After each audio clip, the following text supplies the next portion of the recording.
My name's AJ Wilcox. I run an ad agency called b2linked.com, and we're an ad agency that only focuses on LinkedIn advertising. Most agencies, I'm sure you know, focus on Google and Facebook. We've gone all in on LinkedIn. And as part of that, I've become an official LinkedIn partner.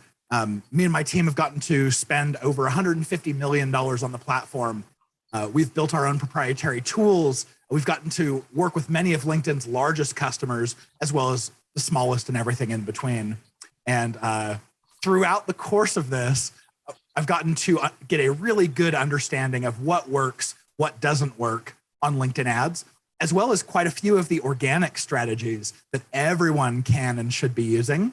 So anyway, that's me. Really excited to get to present to you. We're gonna be talking about LinkedIn marketing. And I do want this to be very conversational. So please, I've got the chat open. I'd love it if you would put anything in the chat, or if I can see it, raise your hand and I can call on you in between slides or whatever. This really, it's for you, it's not for me. So please do feel free to interrupt. All right, so you got a little bit of my background. I've been doing business-to-business marketing for about the last 11 years. Fell in love with it. I live in the state of Utah in the US with my 4 kiddos. And as you can see from my giant picture here, I'm a redhead and proud of it. So with that being said, let's jump in. I wanna hear from you. On a scale of 1 to 5, I wanna hear what your previous exposure or experience is with LinkedIn ads. So just put in like a 1 if you've never heard of it, or a 5 if you're an absolute pro, or anything in between. And I would just want to see it kind of scroll through here in the chat just to understand what we're working with here. Okay, we see a 4, a 2, several 2s. New to it. Okay, perfect. A 3, nice job, Tony. Okay, this puts us in a good spot. Just feel free to keep it coming in. I also want to understand, and I've got to use a different scale for this so I can keep the numbers separate from the letters. I want to understand from A to E. maybe we'll do A to F, so it's like a grade. But give me how much your business relies on LinkedIn for generating leads. That could be through ads. It could be through your organic efforts, just networking, sharing content. But give me an A if you are like rock star on using any of that. An F if you just don't use the LinkedIn platform at all for generating leads, or anything there in between. Okay, this is good. Seeing some A's for sure. And I'm also seeing quite a few of those of you who are ready to learn. So this is awesome. Okay, feel free to keep them coming. I'll go ahead and move on to the next slide here. What I want to walk you through here is when you should be paying attention and thinking about LinkedIn advertising. So here are the common challenges that we see, especially around Google. When you're generating leads from Google, you are targeting people because of the keyword that they are typing. So they're signaling what it is that they're looking for, which is great for lead quality. But what you lose is that ability to understand who this person is. Is it the right person to make the purchase decision? Are they, do they have the budget? Do they represent a large enough company to afford what it is you do if you're selling something that has a high lifetime value or a high ticket item? And the other challenge, especially with Google, is that there's only so many people who are searching for that keyword. So if you've built a whole account, a whole campaign around these keywords, and you're like, yes, this is working great, how do I scale it up? You're gonna eventually get to a diminishing returns point where you can't turn it up anymore. You can't force more people to be searching for what it is you do. Facebook, we see the same kind of thing where like there's only so many people who've identified themselves as the right people for that you might want to target or go after, and you can't force more of those people. Well, LinkedIn can. It's not like they're forcing people, but when you're on LinkedIn, you've uploaded into your profile your job title, where you work. And because of that, they'll know what sort of seniority you are, and it can tell what skills you have on your profile and what groups you're members of. It can look at your company page and decide what industry you're in or how many people work at your company. And so it gives us as advertisers a lot of power in determining exactly the right people to show your ads to. And because everyone on LinkedIn has given this information to LinkedIn, there's real opportunities for scale. So pay attention to LinkedIn ads if you're hearing any of these things from your sales team, like we're seeing reduced quality, or we've hit diminishing returns, or sales is complaining about the quality of the leads that are coming in. Those are good signals that LinkedIn ads could be a good one to explore. There are some fantastic things about LinkedIn, but there are also some super not fantastic things, which we'll cover too. The first one is the reason why we come to LinkedIn ads is access to this premium audience, this ability to target by job title and seniority and skills and group and company size and company industry. We can even target by company name. We could target a specific list of people if you have, first name, last name, email address, for instance. The scale, the ability to target is amazing. We also know that people on LinkedIn tend to keep their profiles up to date, whereas on other profiles out there, let's say on their Facebook profile, they may have forgotten to update it the last time they switched positions or jobs. But LinkedIn is the first place that you go when you change careers or get a promotion. You want it to reflect there because that is the de facto place where this data lives. When someone is on LinkedIn, they're in the right business mentality. They're thinking about their job, they're thinking about their career, trying to solve the problems that they face every day. And so when they're on LinkedIn, it's a great time to receive ads about something that can help them do their job better. And finally, every time that we've ever compared across all of the different marketing channels, we find that LinkedIn always wins for closing the largest deals. It's fantastic for being able to target and find exactly the right ideal kinds of customers that we want to get. Google and Facebook, you're going to get all kinds of leads. On LinkedIn, you can make sure you're getting only the prime ones, the ones that if you win the deal, that logo is going on the website and you're doing a case study with them. That's what we want to do. But LinkedIn ads is not all sunshine and rainbows. The biggest thing that you'll notice if you haven't already is that LinkedIn ads are incredibly expensive. The average cost per click, that means every time someone clicks on one of your ads, on Facebook is probably going to be somewhere between $2 to $3. But on LinkedIn, it's $8 to $13. And that's obviously a big range here, but it's expensive. We come to LinkedIn for this access to a very premium audience, but boy, we pay a premium price for it. So because of that, there are certain companies that should, and there are certain companies that should not be advertising on LinkedIn. When it comes down to not being able to advertise or not supposed to have been advertising, it usually comes down to cost. If LinkedIn were really inexpensive, then I would say every B2B company should be spending on it hands down. But because the costs are so high on a per click basis, it means your leads are going to cost more. And then because your leads cost more, every closed deal is going to cost more. And you have to make sure that the economics are going to work. So what we've found is for any company who, when you close one of these customers as a customer, as a deal, over their lifetime, they're going to be worth at least $15,000 to you. It's at that point where I say, ooh, LinkedIn ads are a total no-brainer for you. Generally, you'll spend somewhere between about $1,000 to $4,000 in ads in order to acquire a customer. And so if you're going to spend $1,000 to $4,000 on ads to close a customer and that customer's worth at least 15, there's plenty of room there for a profit, to compensate a sales staff, to invest in further advertising dollars, to hire an agency to manage your ads. That's a little bit of a bias from me, but all of these things are plentiful and you can keep growing that platform. There's also some other great uses though. We found that for white collar recruiting, if you're trying to hire anyone in management, anyone in a white collar type of position, LinkedIn ads is fantastic. We can show ads just to those people who are in the area, if you're doing in person, who already have the skills, who already have the experience of doing what it is you're doing. And you can show ads just to them saying, hey, does this look like an opportunity you'd want to explore? Also, MBA programs work.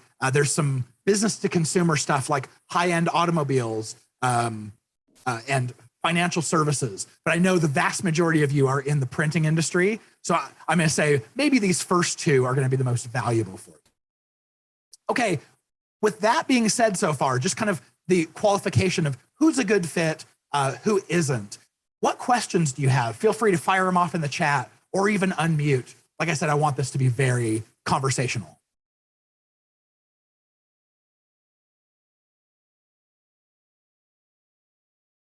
And if you don't want to say anything, you can just put an emoji in there about how you feel. How do you feel about LinkedIn? Maybe give us a thumbs up if you know that LinkedIn ads is a good fit for you based off of what we've talked about, or a thumbs down if you know that you've kind of disqualified. And also throwing this out there, if you've been listening to me and you're like, no, our company does not have a $15,000 lifetime value of a prospect, don't worry. We're going to go over the organic strategies here towards the end that everyone can and should be using. They cost you nothing, and they are very high performing right now. So don't worry. There's still a place in LinkedIn marketing for you. Jen says, I love LinkedIn, but I just need to do more than just share my company's content. Love it. Doreen says, I know it has value. Same as JT. Is that? Oh, same as Jen Tate. Okay, perfect. Okay. Woo, I'm going to read into it on the fly. You'll get to see how slowly I think in real life. Okay, well, let's jump in first to an example of what the ads actually look like. So there are 4 main types of ads that you can run on LinkedIn. Here's what they look like. The first one is actually the one that I recommend for 95% of advertisers starting out. It's the newsfeed content. So when you open up LinkedIn, either on the mobile app or in your browser on the computer, the first thing that it sends you to is your newsfeed. This is the content feed where you get to see what your colleagues are up to and who's sharing what, and see stuff from companies that you're following. And if you have just the single image version, that means there's text at the top, a big, beautiful image, and then a little bit of text down below. That's my favorite ad format, and that's where I think everyone should start. The next one's called text ads. And it's hard to see here on the screen. It's over in the right rail. It's hard to see here on the screen because it's kind of hard to see in real life. I intended it that way. What it is you share with 2 other advertisers in a little box. This is only viewable on desktop. And because it's over there, it's obviously an ad. The vast majority of people are not going to even see them, let alone click on them. But the cool part is these will be shown, it's on average about, in order for 2.5 people to click on these ads, they've been shown over 10,000 times. That's a lot of free impressions, especially when you're only paying when someone clicks. So this is my second favorite ad format. I love using this one. Going a little bit quicker, there's one called dynamic ads where they actually stick your picture into the ad itself. Kind of interesting. There's also one called message ads where it comes from a person. You get to choose who this person is, but it comes from a person's profile, and it sends a message like an email to their LinkedIn messaging box. And it's kind of if you're interested, click. If not, just ignore. But it's a great way to make a personal invitation to someone. There's also a variation of these called conversation ads. And this is kind of a choose your own adventure. You get to say, do you want this, or are you interested in that? And someone can say yes to one and go further down a decision tree. So if you have multiple things that you could run someone through, multiple types of offers, this could be a good ad format for you. There's also video ads, and video ads tend to be probably about 20 to 30% more expensive than just the single image ads that I mentioned were my favorite. But if you have good video creative, this could be a good format for you. There's also carousel, where someone on the phone can swipe through several different tiles. So you could give them like a carousel of different options that they can interact with.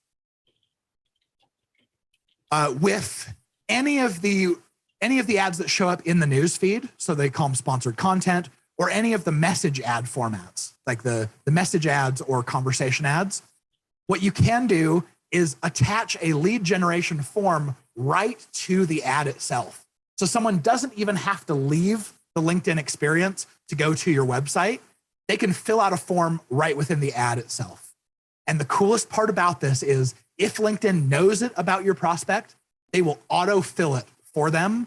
So if you're asking only for like first name, last name, email, job title, company name, any of those things that LinkedIn knows, it's all pre-filled. All they have to do is just hit the submit button. Because of this, you see conversion rates being significantly higher than sending to an outside source. Jen asks here, so could you use your canned content ads as a LinkedIn ad to your potential customers? Absolutely. I mean, you can show, so we can run ads just to your customers. That's kind of cool. We can show ads to the people you want to make your customers, and you can exclude your current customers from them so you're not wasting money. And you get to really choose whatever you want to show them. You could show them video ads. You could show them posts on your company page that you've already shared organically, and you just want to make sure that this prime audience of yours can see it. There's a lot of flexibility here. On Facebook, there's a lot of companies who their ads get rejected, and maybe their algorithm thinks that you're overpromising, so they shut your ads off. LinkedIn is a lot more friendly with what you can say and share. I mean, as long as you're not sharing something that's super risque or pornographic or something, it's going to go well. Jen, did that totally answer your question there? It did, thanks. Yeah. Okay. Awesome.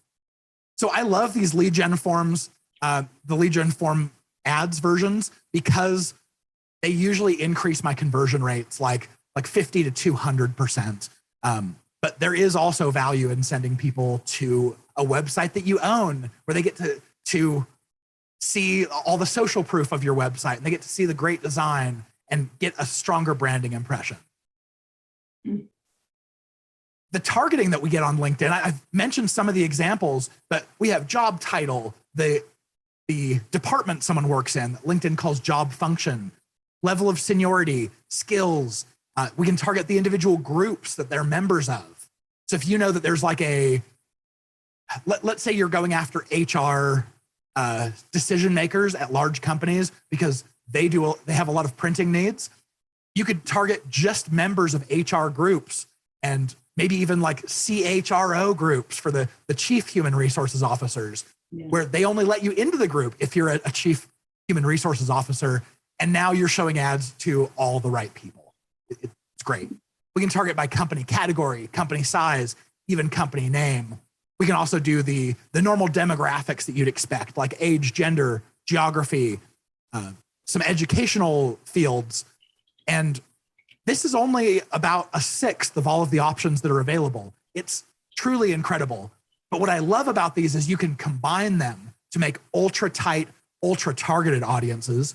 Or you can use exclusions to do things like, hey, I want to keep all of my current customers out of my audiences because I've already acquired them. I don't want to pay $8 to $13 every time they click on my ads. Or I want to keep all of my competitors out, so my competitors by name can't see my ads. These are all great things you can do with the platform. Jen mentions here, so basically it's like buying a targeted list for social media. Exactly. It's like being able to rent the best, like most faceted B2B list out there that's always updating, never getting out of date. AJ, can you use it in conjunction with direct mail? You can. So LinkedIn hasn't partnered with anyone, to my knowledge, to allow you to do this in like a programmatic or an automated way. But one thing you could do, if you're sending direct mail to someone and you know their name, their company, their job title, what you could do is prime them with ads. So you upload that list of professionals into the LinkedIn ads platform, and target them with ads for, I don't know, 3 weeks, 6 weeks, a quarter, whatever. And then as soon as your direct mail hits, it's kind of this like, oh, I've heard of this company before. They must be legit. And they're much more likely to pay attention to it. So I love that strategy of being able to prime them. So what I'm worried about is how do you know how much you can budget? Because, if these things are by click, that's, that could be outrageous. Yeah, it's true. The really nice thing about this platform and most of the digital ad platforms, they let you set a daily budget. So you might say, I'm not willing to spend over $50 per day. And so you'll get those clicks. Maybe it's $8 a click. You'll get them throughout the day. But as soon as you've spent $50, it cuts you out for the day and doesn't start till the next. Gotcha. That makes Excellent sense. question. Beautiful. Okay. The next thing that you need to pay attention to is we can't just show ads. I mean, you can, but you shouldn't. Just show ads to these cold audiences who've never heard of you before and then say, hey, come and talk to our sales rep right now. There's no benefit to them. They're not going to go out of their way to basically make themselves get delivered a sales pitch to. So instead, the very best way that we can interact with these cold prospects is by giving them something of value. So what you see here on screen is this, it's like a gradient from things that are very low friction to ask someone to do, all the way to things that are very high friction that they're going to be less likely to be willing to do. So on the low friction side, you could show on your ads like, hey, come and read this blog post that we wrote last week, and hope that you can get these people viewing your content, your thought leadership, and getting a positive view of your brand. This works really well on Facebook and even Google to some degree, but because LinkedIn's costs are so high, it's really hard to make the case to spend $8 to $13 per person reading a blog post. Blog posts don't convert very high into leads. So because of that, I tend to suggest avoiding the very top of this funnel here, the very low friction side. And I've mentioned when you go to the high friction side with like, hey, get a demo from one of our sales reps, take a free trial of this software, buy something now. Those are all very high friction types of things to ask of someone. And unless you're already well branded with them, unless they know, like, and trust you already, chances are they're not going to be willing to do that. So really the sweet spot for LinkedIn ads is right there in the middle. It's where you're giving them something of high value, and in exchange for that, you're asking them to fill out a form. And then of course, you'll follow up with them afterwards to establish a relationship, start a conversation, and eventually convert them to a customer. So the types of offers here that work really well would be like, here's a free cheat sheet or a free checklist or a guide or a webinar that they can join, a free in-person event when those become a thing again in the future, a research report or a quarterly analysis, something where there's a lot of value to the prospect and they're saying, yeah, that looks really good. I'm willing to have someone follow up with me in order to get that. So as you start running ads on LinkedIn, you'll probably want to know, like, what's the best way to create an ad? What should I include? What should I avoid? What's going to help stand out? So here is our formula for how to create good ads on LinkedIn that will get seen, that will get clicked on, and it should cause you to pay less per click because you're giving people what it is they want. The first is, in the ad copy, just realize that someone who's on LinkedIn, they're usually in a hurry. They're on their way to go do something. They're on a mission. And so they're not there like they might be on YouTube or Facebook to be entertained. They're not looking for a break. And because of that, you really need to get right to the point. You want to lead with value. I use the acronym WIIFM as everyone's favorite radio station. It stands for what's in it for me. If the prospects can't tell in the first 5 to 10 words what's in it for them, they're going to keep scrolling. You've lost them. So you've got to lead with what's in it for them, lead with the value, and keep it short and to the point because these people are busy. And don't be afraid to give a strong call to action. If you're asking someone to give their information to download something, It's a download the free guide today, something like that. And then the imagery, obviously, everyone here on this call is probably very much more talented visually than I am. I was talking to a designer and saying, like, what can I do to get my ads to stand out? And they said, well, if you look at the Facebook platform and you look at the LinkedIn platform, they're all very heavily saturated in those blues, grays, and whites. So if you look at the color wheel and look opposite of blue, that's orange. So if you can, try to saturate your image heavily in those oranges, reds, greens, anything that's going to help contrast against LinkedIn's blue. And the same thing is going to work on Facebook there.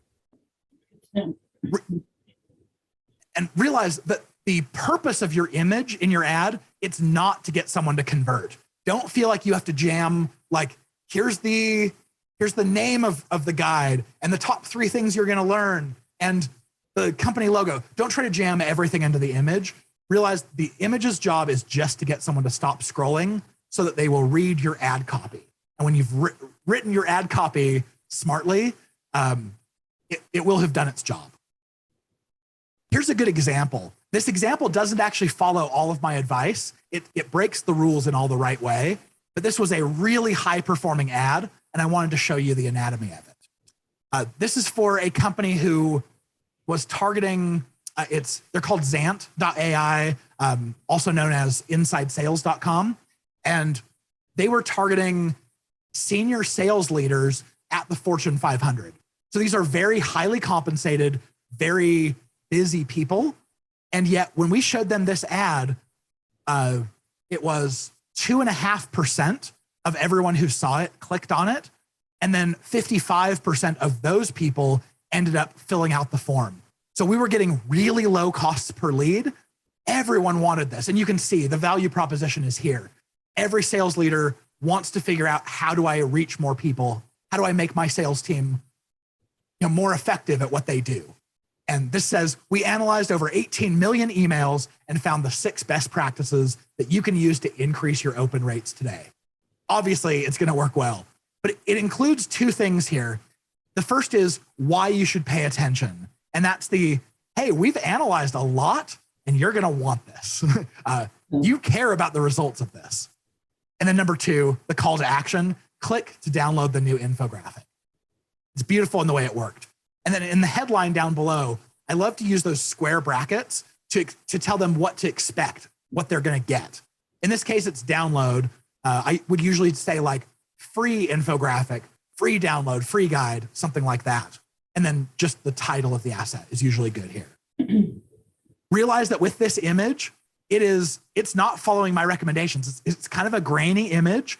There's a little bit of green, but mostly it's blacks and grays and blues. So I show this to you, like, this is just a picture that our client took of one of their coworkers because they needed something for an ad. And they're like, hey, this is targeting sales leaders. This probably looks a lot like what these sales leaders see in their own office environment.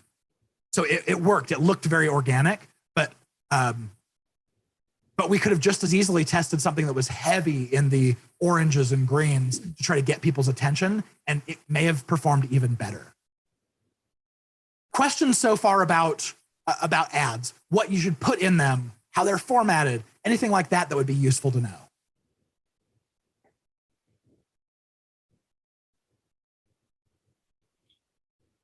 AJ, I have a quick question. Yeah, go ahead. I wanted to find out what format do you have to present an ad to LinkedIn? Is it a PDF or do they have like a canned thing that you fill out? Oh, yeah, good question. Okay, so a couple different ways we can go here. On the content side, so let's say you're offering someone, here's this free guide or a checklist or an ebook or something like that. LinkedIn won't host that content for you. And so you've got to then set it up on your back end to say, when someone fills out this form, we're going to either email the PDF to them or send them to a web page with a link to it or something along those lines. In LinkedIn's future, they do want to offer the ability for them to host the content. So someone fills out the form and immediately they're just presented with the option to open the PDF. Right now you can't. the other one is the ads themselves. What sort of content do you put in there? It's written ad copy. It's JPEG or PNG images. It's all pretty much the standard stuff. Okay. Yeah, certainly not anything crazy that you haven't experienced on another platform with LinkedIn. Thank you. And then we get, I think this is Kathleen. Yes. Yeah, okay.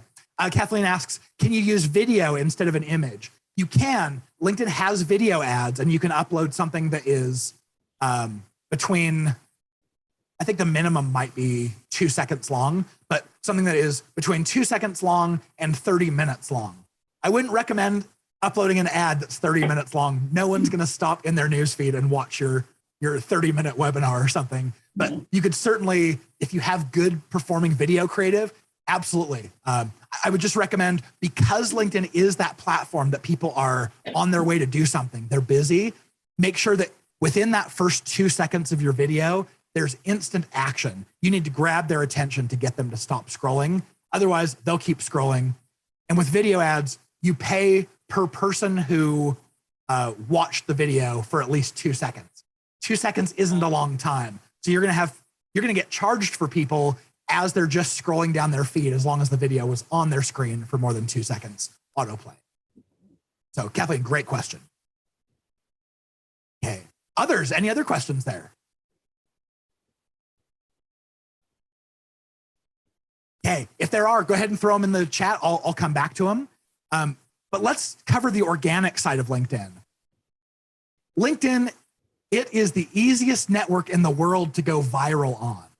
My definition for viral is more people seeing your content than should be. It's really common to have more views on a post than you actually have connections or followers, which is a beautiful thing for marketers. We're constantly looking for easy access and cheap access to audiences, and LinkedIn is just fantastic here.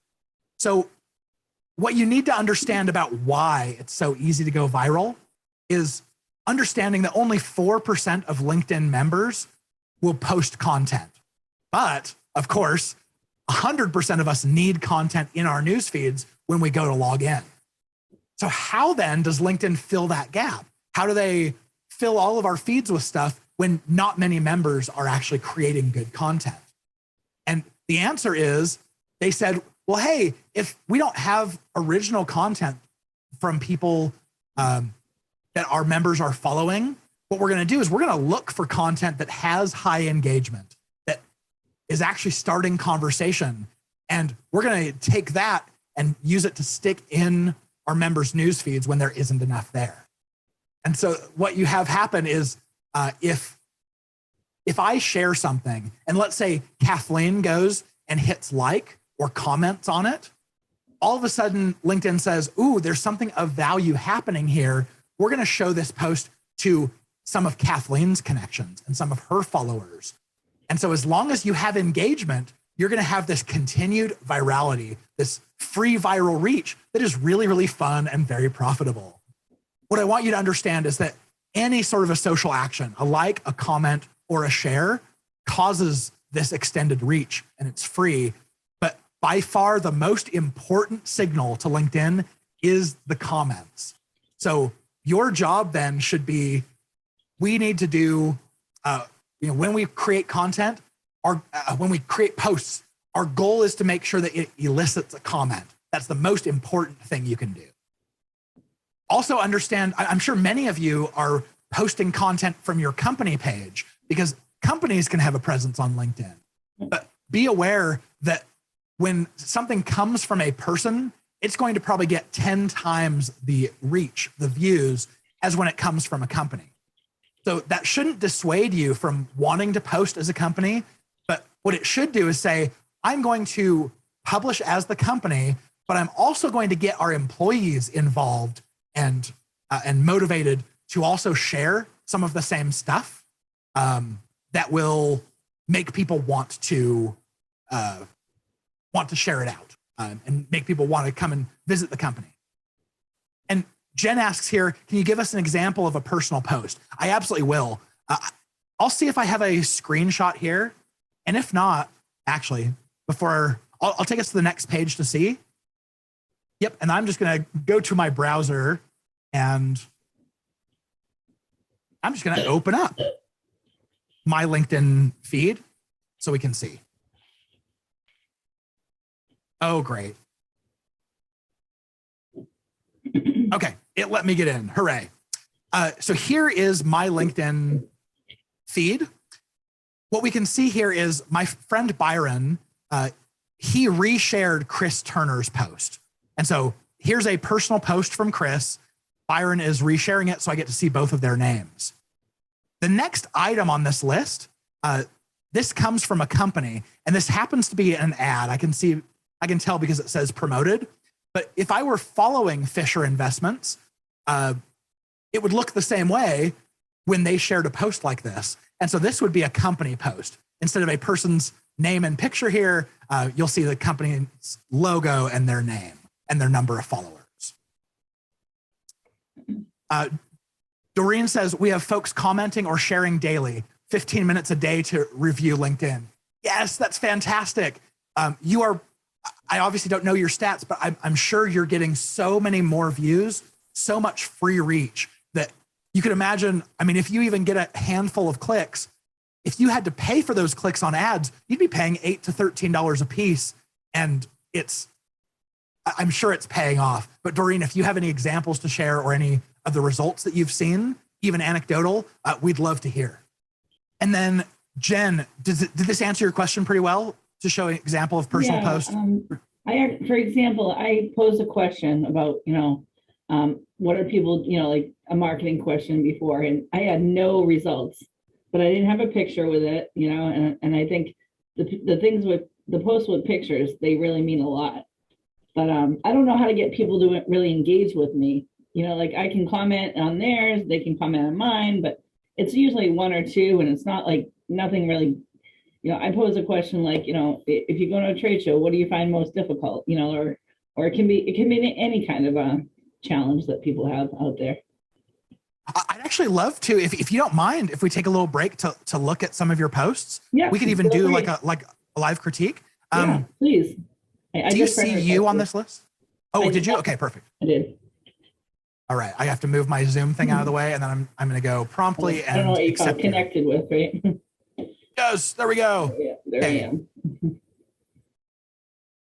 All right, so we're connected here. I'm going to go down and look at your activity, and hopefully this is big enough on your screens to make sense. Okay, so if we look at Jen's posts here, with Happy Women's Day, it was never a dress, it was a cape. I love that. That's so cool. So you have 1,200. You actually have 1, 2, 3, 4 followers, which is pretty awesome. Take a screenshot of that. But so you've got about 1,200 followers. And so if we, I can't see the number of views that your posts get. 7. Okay. So this is 7 reactions, but that's only the people who hit like or one of these actions. Oh, okay. On your side, when you look at the post, it'll tell you how many people saw it on their feed. Oh, so even if you don't have Premiere? Yes, even if you don't have Premiere. I can't see that. Let's see, on maybe another one. I can only see the reactions. Only reactions? Okay. Usually you can. Are you looking on your screen or mine? Oh, sorry, yes. That's why. Oh, cool. Okay, yeah. Look at it on your screen and tell us. What I'm looking for is, it's fairly common. It might say something like 1,500 views, and even if it's only 7 likes. I'll pull it up on my phone. Cool. And I could actually, well, yeah, okay. Your phone should show it just fine. But that's what I love about LinkedIn is this ability to show to more people than you actually have followers. But as we go down here and look, this one had 7 likes or reactions, which I think is cool. We'll see how many views it got.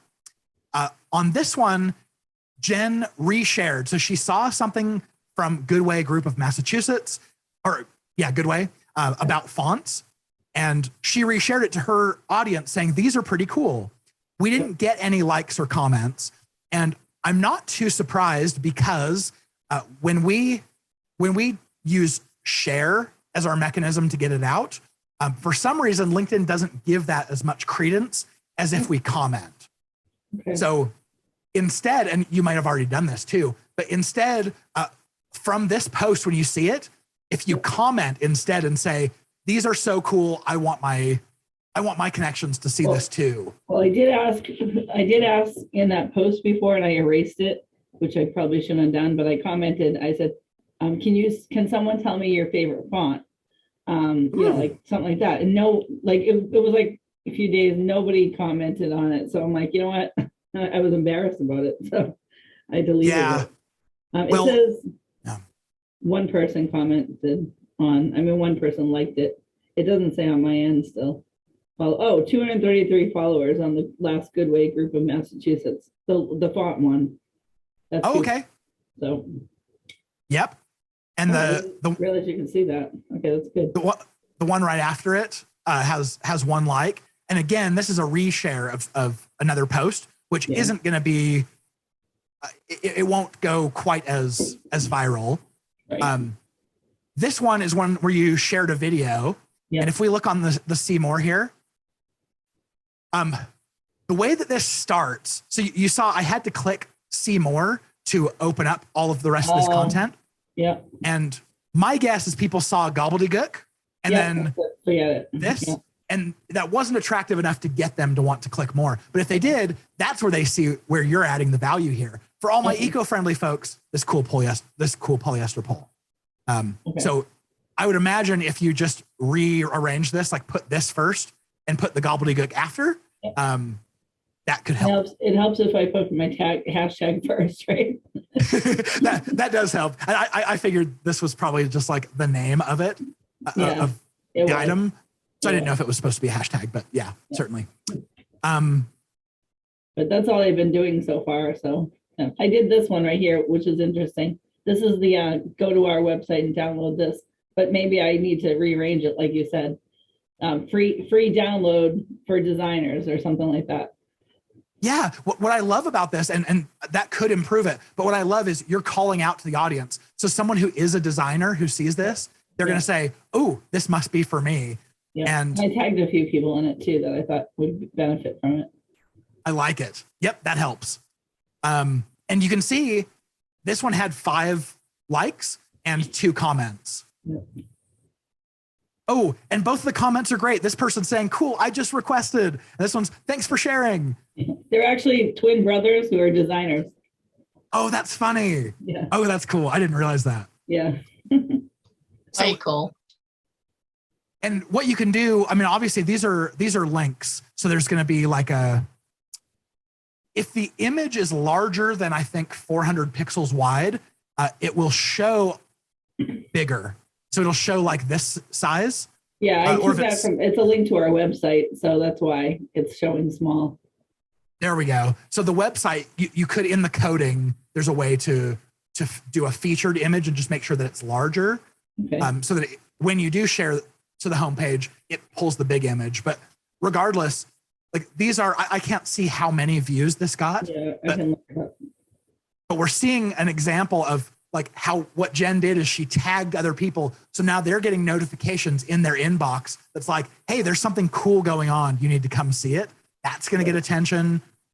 She also asked for them to do something. So go fill out the form and get the free hard copy book, which is really cool. That's a lot of value. And then I would also say those people, see how they like the book. Yeah, I love it. The other thing that I really like doing is ask people from the post itself, tell them what you want them to do. I know you mentioned before that you had asked a question and it kind of fell on deaf ears, and you were embarrassed and deleted it.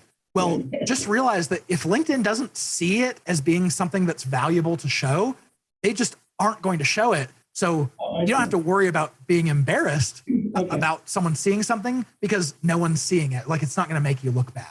Yeah. So just keep trying it. Tell people what you want them to do. Like, please share your favorite font. What's your favorite font? And So with eventually, that book post, AJ, I had 285 views. okay, cool. So, and I'm sure we could go through, we could probably find others that may have even performed better. Yep. But yeah, basically a fifth of all of your followers saw that post, and that cost nothing to do. Yeah. You ended up paying for some hard copy books and shipping, but pretty awesome. Okay. Okay, so we can come back there in the Q&A section if we want to. But let's talk about what types of content work really well as posts, either from a personal or a company. I also want to, so Doreen gave us more detail into her strategy here. She said, we're really in the infancy stage this year, and it's slowly gaining traction. As a company, we also post regularly. Okay to view BMS Direct or me. Oh, cool. So we can use you as an example in the Q&A. It's such a learning curve for sure, Jen, is what she says. All right, so here's some ideas of content to post. If you're not already out there thinking about what kinds of posts you can do, you just know LinkedIn is a good network for it. Here's some ideas to help fuel you. So things you've learned, you're a professional in your industry and you're constantly learning, you can share those things and people appreciate it and they'll comment and say what they've learned and those types of things too. Okay. Sharing stories are great. One of the most viral posts I ever saw was someone who is a recruiter, and they shared this story like, a candidate has rescheduled with me 3 different times. Finally, this morning, they were 15 minutes late. They showed up in shorts. I'm wearing shorts now, so I can't say too much bad about it. But yeah, they show up late. They're being disrespectful. How should I treat this candidate? Should I just say, sorry, like you're not, or should I give them feedback that what they've done is really unprofessional? You know, what do I handle? Or how do I handle this? And so many people were commenting. Everyone has an opinion. And so stories are a great one. Asking for someone's help, opinion, or input, as like, that's why that story worked so well, is they were saying, tell me what you would do. I'm really confused here. Makes people really want to comment. Giving someone or something a shout out. Sharing educational resources that you find helpful. That's going to obviously help them. And most of this stuff that I'm sharing, it's not promotional. It's more like highlighting other things and people and just being useful. But when you're sharing useful stuff, every once in a while, people will put up with an ad, an overly promotional type of post. So share some good news. Like, our company just hit a new record and I was excited to share. I want to like a shout out or like a shout out here. I want to highlight some of my employees for good work that they've done. Here's a cool announcement about what we're working on. Those kinds of things every so often will be tolerated because you've put enough value out, like the promotion. And Jen, yours was a good example there of like, hey, here's a promotional offer, like this free book, but there's so much value here. It's a hardcover book, which is expensive. It's going to be shipped to you for free, and it's in full color. Obviously, take advantage of that. We can do that every so often.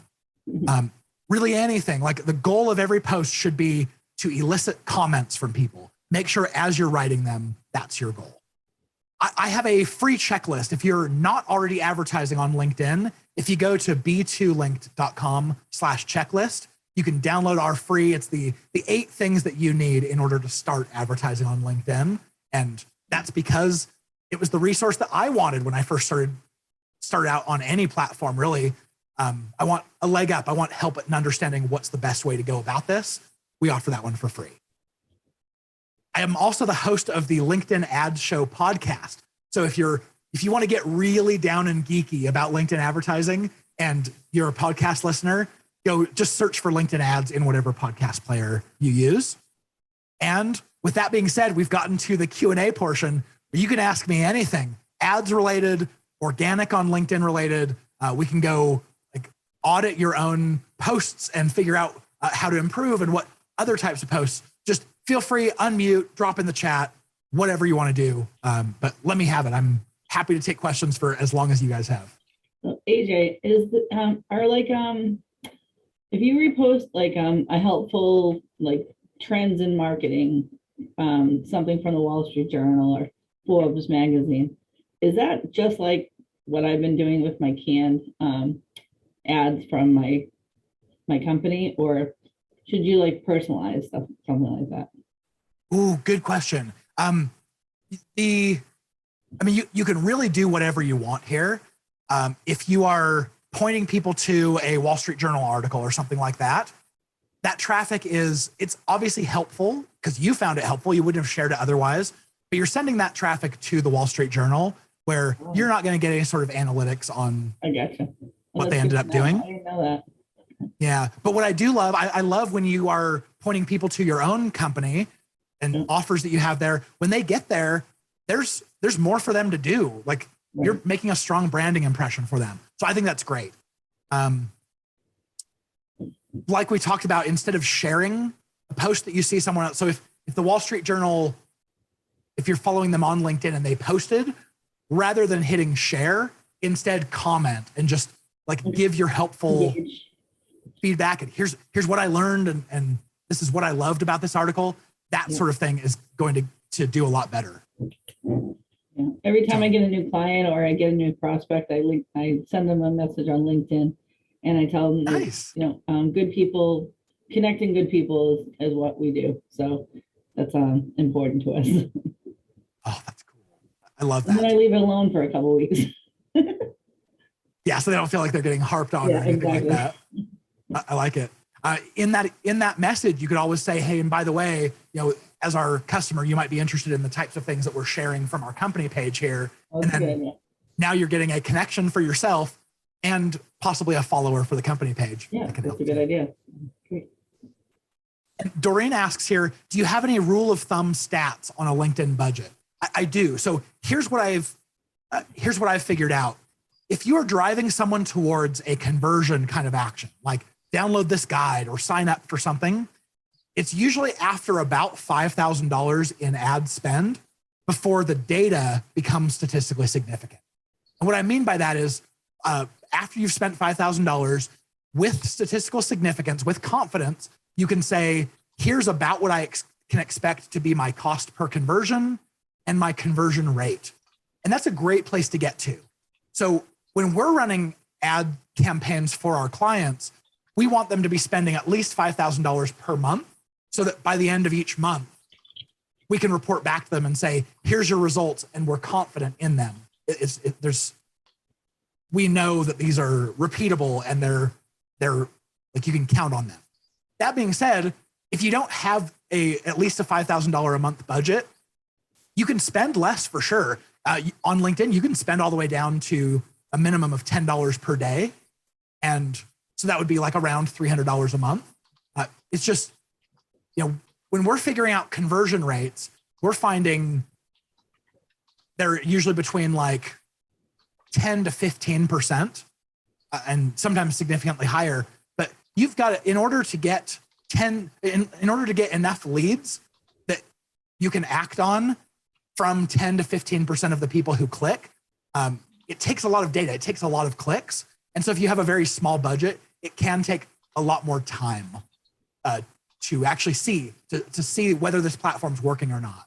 So my recommendation for any new platform is dedicate enough budget to it that you can tell very quickly, yes, this is working, or no, this sucks, I should stop, before you spend too much more time and resources on it. Any other questions? And if you don't have questions, we can dive in and we can go into Doreen's posts that she's doing. We can look at any of your profiles, any of your company pages, anything like that. And be kind, y'all. This is all new. Don't worry, no judgment here. I know. And Kathleen, just as a quick time check, how are we doing? Am I running super over or anything? We're at just about an hour. We're at an hour? Okay. And I can go longer if anyone wants to stick around. I don't want to run you through your next meeting, but I want to be here and helpful. I'm good. Yeah, I'm good too. You can continue. Okay, great. Doreen, do you want us to then pop into your profile? Sure. Okay, great. And We are. We're going to be very, very kind. No one's getting judgment from me. That's for sure. Okay, so it's Doreen Flint. Is this you? I'm seeing digital print, so I'm guessing Should be me. Yes, that's me. Yeah. Okay. Sorry, great. I just got new glasses today, guys, and they're really hard. Again, no judgment. All good. Oh, and we both know David Rosendahl. He's a cool guy. I like him a lot. Cool. Okay. Let's go to your posts here. Now, I don't do tons of posting, but I have someone that does. And do they post on your profile, or are they more posting from the company's page? Or More from the company's page. Oh, okay. So it'd be under BMS Direct. Okay, I'm going to go to your company page here, and I want to check that out too. Page posts. Okay, this is cool. I like that you have an update here, whether that means that this was a post that was already posted and then someone came in and edited it to write update, or whether this is an update post that they put out. Either one, this is attention grabbing. This is cool. And it's, obviously I'm sure everyone here is feeling the hiring crunch. It's really hard to find talent right now. Yes. Yeah. So great content of a post to put up there. We're always looking for great people to help us out. And we also know that anytime we put a post out as a company page, it's probably going to get 1/10 the views and 1/10 the engagement. And I don't know whether that's because LinkedIn says, oh, we don't want to give companies attention unless they're paying, or maybe it's because we as humans, we like to do business with humans. We don't like to do business with a faceless organization. Right. But whatever it is, just realize that, when you put something like this up here, and then you go to your employees and say, hey, take the 15 minutes at the beginning of every day, look through what we've shared and find things that you can share with your audience. It's a great way to get the connections or the followers of all of your employees seeing more about BMS Direct. Pretty cool that way.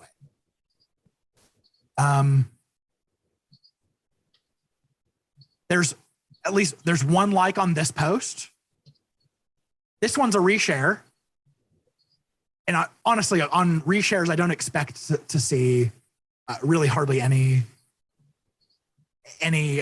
social engagement, just because LinkedIn kind of squishes it. But this one's a reshare that got 3 reactions.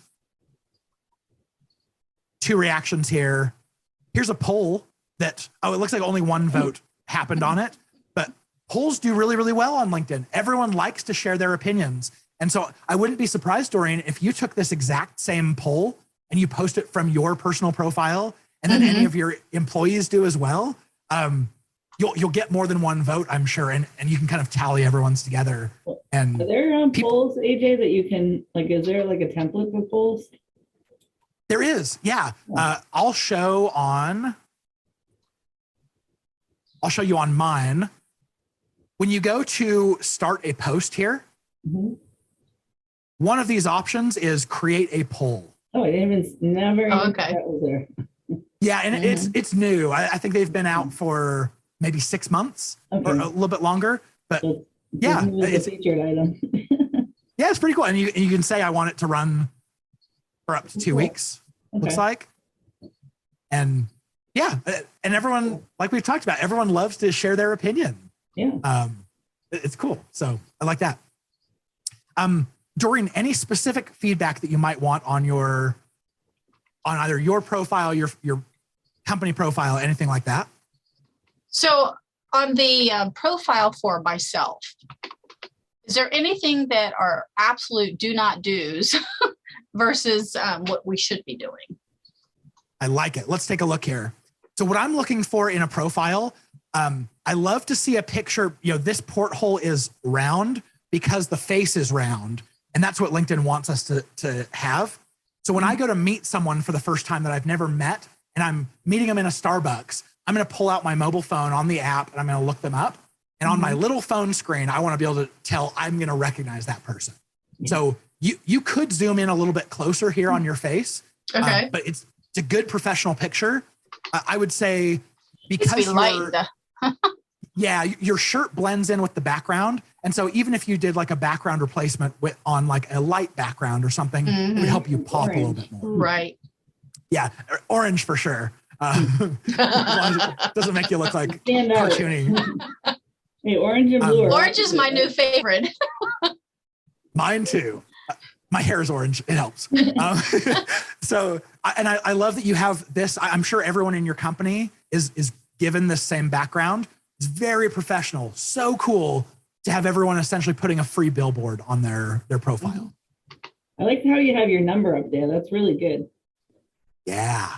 That's awesome. That way, there's no question about how to contact you.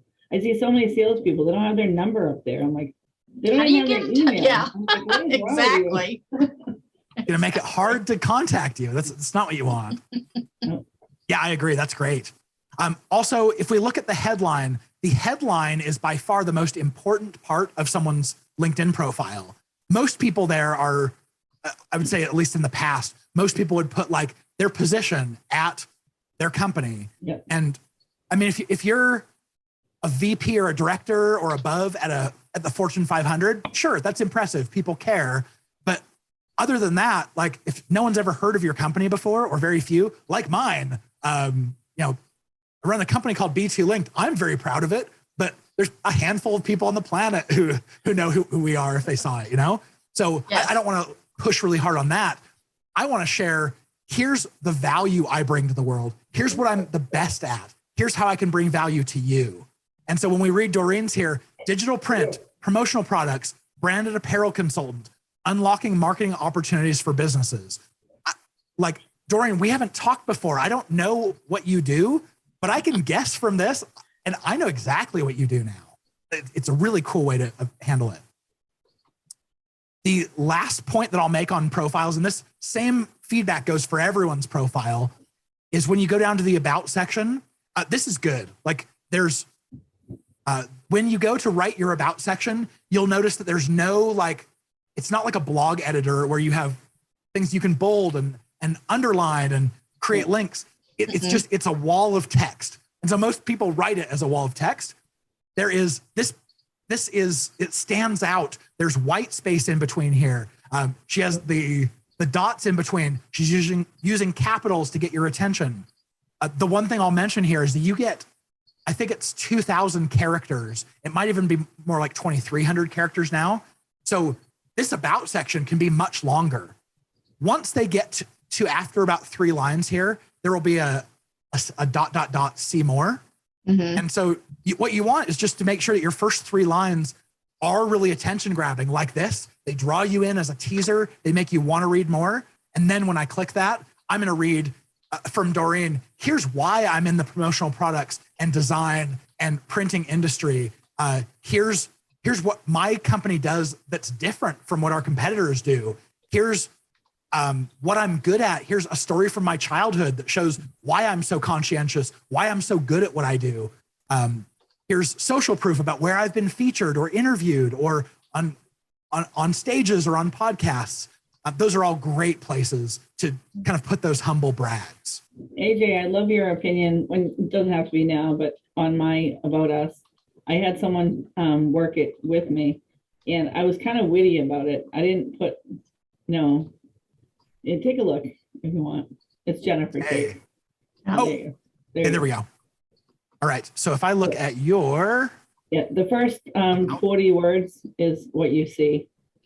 Ooh, I love that. I'm not a gymnast, but I do bend over I love backwards it. for my customers. Oh, that's so cool. Ink on anything. Some people call me mayor. I never ran a city, but that is really, really witty. That's really well written. So I just I wrote it myself, and I thought, you know what? I'm a witty person, and I'm helpful. I like to help people connect.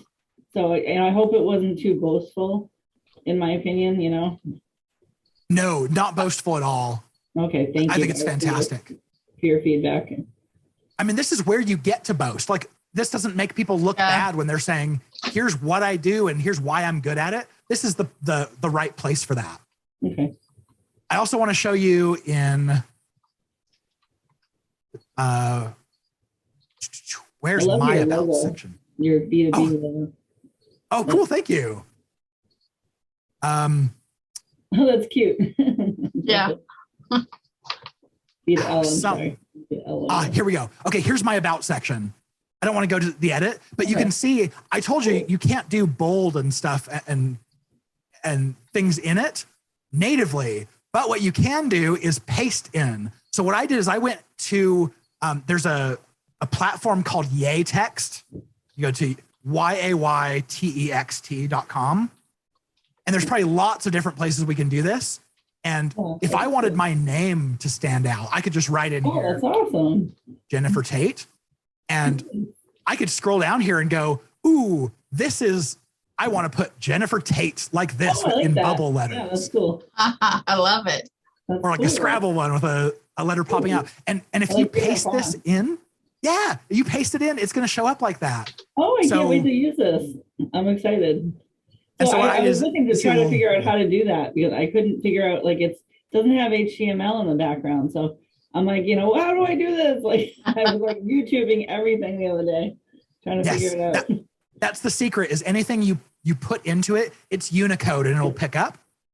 Just realize that all of these characters, because they are a character, I think an ASCII character, they technically count as 2 characters.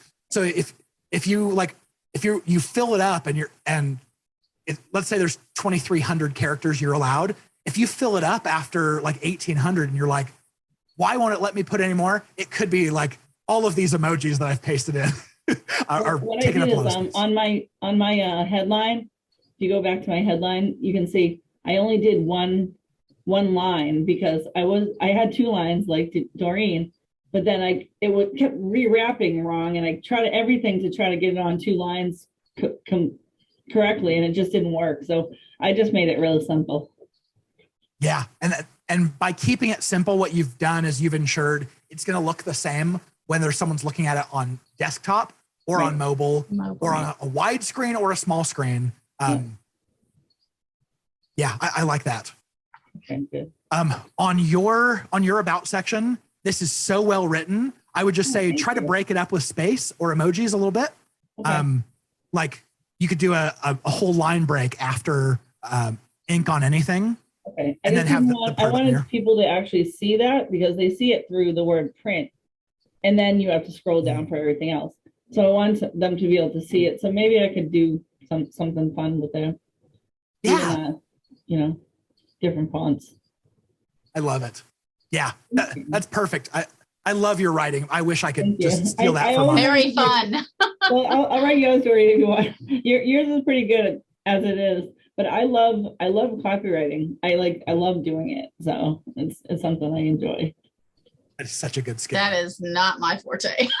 So when I did direct mail for people, I'm like, oh, I can write your copy if you want, because it's easy copy. It's not, and it can be a little cheesy, I came up with a couple of promotion ideas I'll share with you guys if you don't mind.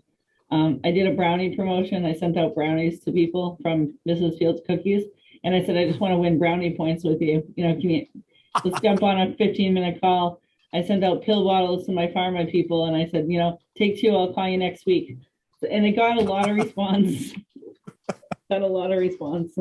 And I did them custom. I didn't do it through my promotion ASI people. My brother's a pharmacist, so he got me some bottles and Little bottles and all. Oh, how and fun. I went and got Mike and Ike's and I stuck them in there and I put it, I put the ingredients label there and we sell these boxes for clients. So we did I put them in little boxes, I'm cheesy like that. It works. That's not cheesy. That's brilliant. Hey, it's funny because I actually posted a LinkedIn thing the other day and I said it was an article about trade shows. I'm sorry, not trade shows, promotional items. And I said, can I sit on your desk for 8 months? And I got a lot of reaction because what do you mean? Can you sit on my desk? Like, no, but a promotional thing does. It sits around for 8 months. So cool.